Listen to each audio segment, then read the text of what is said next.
Mutual fund আসলে কি? আসলে ধরুন আপনার কাছে কম টাকা থাকুক বা আপনার কাছে কোনো আইডিয়া না থাকুক শেয়ার মার্কেটের সম্বন্ধে, এই দুক্ষেত্রেই আমরা বলে রাখি, দুক্ষেত্রের জন্য মিউচুয়াল ফান্ড বেস্ট। ধরুন একটা কোম্পানির শেয়ারের মূল্য ৳১০০ এবং আপনার কাছে আসে ৳২০। সেক্ষেত্রে আপনি কোম্পানির শেয়ারটি কিনতে পারবেন না। সেক্ষেত্রে আপনি মিউচুয়াল ফান্ডে ৳২০ দিলেন। এরকম আরো ৪ জন মিলিয়ে ৳১০০ হলো এবং এক কোম্পানির একটা শেয়ার কিনলেন।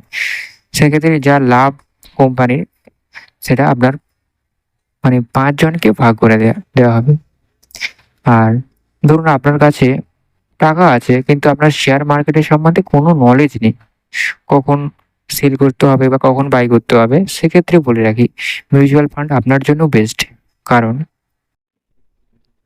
যারা শেয়ার মার্কেটের সম্বন্ধে এক্সপার্ট, তিনারা আপনার টাকাটি বিভিন্ন কোম্পানির শেয়ার কিনে এবং যা প্রফিট হয় তা আপনাকে দিয়ে দেয় এবং তার বিনিময়ে তারা কিছু চার্জ করে।